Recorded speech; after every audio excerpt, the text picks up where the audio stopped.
për sa i përket takimit të Riyadit dhe duket sikur politika e forcës e Donald Trumpit ka funksionuar. Zelenski është tërhequr, por çfarë ka ndodhur realisht në Riyadh dhe pse topi tani ka kaluar në fushën e Rusisë? Mema, përshëndetje. Përshëndetje. Ju falenderoj. Mema, takimi i arritur në takimi i zhvilluar në Arabinë Saudite. Zelenski ka pranuar një pushim 30 ditor. Ka funksionuar, le të themi, forca dhe kërcënimi Donald Trump? Ka funksionuar deri në atë pat që ka sjellur Ukrainën sigurisht në trezën e diskutimeve. Mos harrojmë që Ukraina ka pasur një parakusht, i cili ka qenë për të pasur një lloj mase sigurie ose një garanci sigurie nga Shtetet e Bashkuara. Këtë Shtetet e Bashkuara nuk ja ka ofruar dhe për ta bindur Ukrainën në fakt ka tërhequr edhe mbështetjen financiare, por edhe të inteligjencës ushtarake. Dhe kjo sigurisht ka detyruar Ukrainën për të ardhur në trezën e diskutimit. Ka një element tjetër këtu, unë do të thoya duhet të nënvizuar këtu dhe ndikimi evropianëve, sepse mendoj që pas atij debati të madh që u bën në Shtëpinë e Bardhë, evropianët kanë qenë kyç për të ndikuar mbi Zelenski, për ta bindur atë së pari për kërkuar falje për atë që ndodhi. Për së dyti për i thënë dëgjoj, prano këto kushte anëpushimi, që t'ja vëm pastaj edhe barrën edhe pozicionin më të vështirë t'ja vlerëjmë zotit Putinit.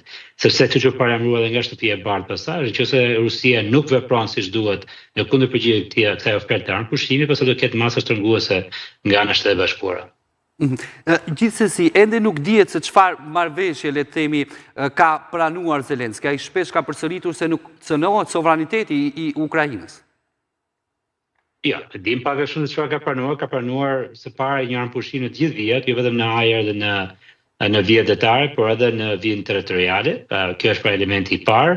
Nën kuptohet aty që disa territorë të Ukrainës do të jenë nën kontrollin rus de facto, ndonse në aspektin ligjor pastaj do të ketë një marrëveshje vullnetare për të pranuar diçka të tillë, megjithatë mendoj që edhe kur kemi një marrëveshje vullnetare, pra Ukraina nuk është se do të pranojë, dhe kaq deri tani. Pra, edhe pastaj do kemi një nënshkrim të atij dokumenti që nuk u nënshkrua, nuk u firmos në Shtëpinë e Bardhë mbi të drejtat minerale të Shtetit të Bashkuar në tokën ukrainase.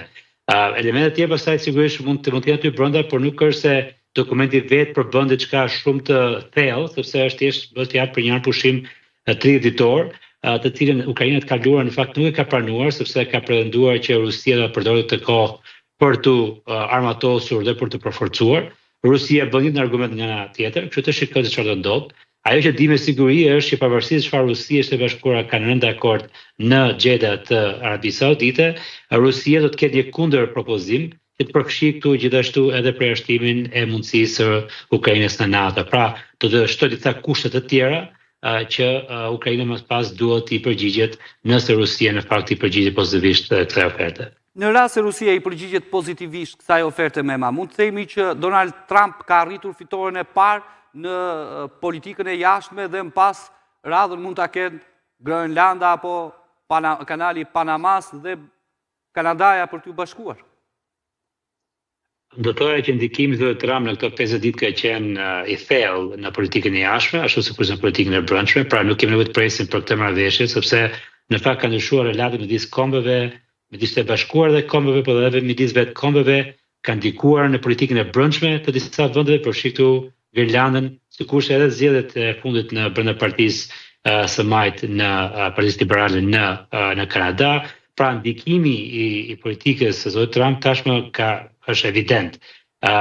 Nëse zgjidhja apo jo çështja e Ukrainës pas këtij takimi, unë mendoj që shumë herët mendoj që jemi akoma, kam theksuar disa herë edhe një herë tjetër, në sekondat e para të kësaj marrëveshje dhe këtij anëpushimi të mundshëm. A them këtë sepse çështja Rusi-Ukrainë është vetëm një prej pjesëve të vogla të pazës ndërkombëtare të një marrëveshje gjeostrategjike të madhe midis Shtetit të Bashkuar dhe Rusisë. Kështu që pavarësisht se çfarë ndodhi në Arabinë Saudite dje, jemi akoma në hapet e parë sepse ka shumë për të bërë. Në lidhje me Grenlandën e Veriut, e përmendë ju pak më parë, që tashmë teorika e Trump ka ndikuar në zgjedhjet e brendshme, sepse është një parti që ka fituar në favor të temave të pavarësisë së Grenlandës, por që në fakt mund të bëjë më lehtë Shtetet e Bashkuara për ta fituar për Grenlandën të ardhmen. Dhe në lidhje me Panaman, tashmë ka pasur ndikim aty, sepse një kompani kineze që ishte gati për të operuar dhe për të marrë në pronësi disa porte kyçe në kanalin e Panamas është tërhequr dhe në vend të tyre është kompania konglomerati i madh BlackRock, i cili i ka ofruar për të blerë ato dy porte dhe do t'i operojë ato në të ardhmen, themi në emër të Shtetit Bashkuara. Pra, ndikimi i Trump në politikën e jashtme